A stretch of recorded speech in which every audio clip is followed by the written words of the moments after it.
Waalaikumsalam warahmatullahi wabarakatuh.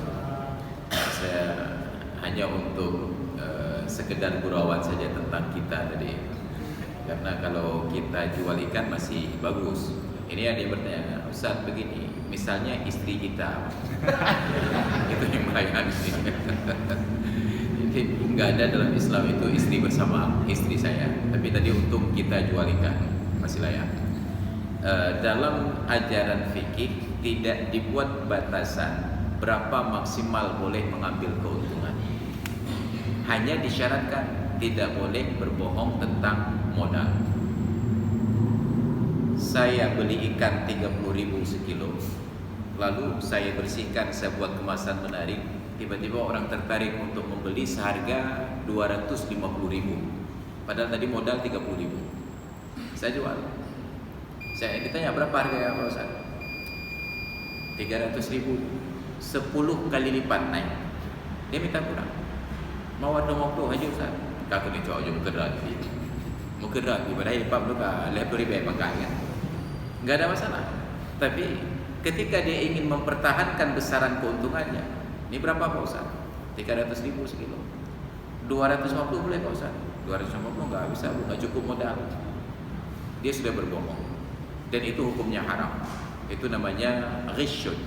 Itu tidak masuk kategori riba. Maka boleh silakan maksimalkan keuntungan.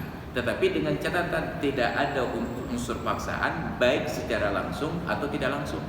Yang tidak langsung itu seperti kasus monopoli. Pertamina jual bahan bakar. Ini monopoli negara. Mereka terapkan harga suka-suka. Dijual umpamanya Pertamax itu 9.000 per liter. Enggak masalah. Tetapi ketika dinaikkan menjadi 12.000 dan lain sebagainya, itu menjadi bermasalah. Kenapa? Karena tidak ada lagi yang menjual. Kita datang ke mereka. Berapa harga Pertamax? 12.000 Pak Ustaz. Mahal kan? Menyahana ibu dan belau paling Pak Don yang ada belau. Cewanya yang makan. Itu monopoli. Saya kan tidak paksa Anda beli ke saya. Iya, Anda tidak memaksa, tapi keadaan yang memaksa untuk beli pada Anda karena tidak ada yang lain yang jual. Maka sekarang yang mempraktikkan monopoli itu justru negara. Tapi kalau diizinkan ada lembaga lain yang jual bahan bakar yang sama dari sumber mereka sendiri tanpa dibatasi oleh negara, hanya persaingan saja tentang layanan. Oh, saya lebih nyaman di sini. Orang kalau sudah berbicara kenyamanan tidak lagi mementingkan tentang nilai harga. Makanya kopi di restoran itu mahal harganya bukan karena kopinya, karena layanannya. Yang jualnya rumah kem-kem tapi digerihin. Sedangkan yang di warung kita mukro apa?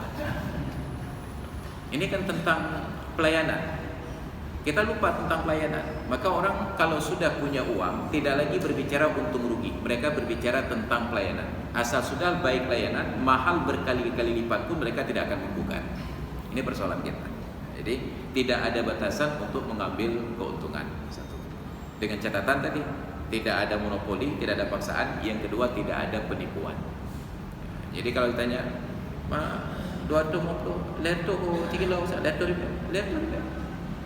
Ma pangkairan betul. Ya, ditanya pangkai modal, pangkairan betul. Aku pun tanya pangkai. Dia belau apa? Ini belau. Menyembah hadat lagi aku dah. Kanyo dan tanya pangkairan. Jangan ngangeng salah raga aja. Kenapa? Karena bertanya di luar dari kewenangannya. Aku tanya pangkai. Nanti panjang lagi pertanyaan. Emang ada apa ni congkoknya?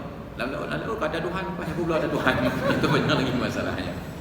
Jadi tugas kita adalah menjual, berikan format semenarik mungkin agar orang tertarik untuk membeli. Jangan menipu, jangan memaksa. Berikan pilihan. Oh ya, yang paling penting 10% hasil penjualan ini akan kita donasikan kepada sahabat-sahabat yang lebih membutuhkan.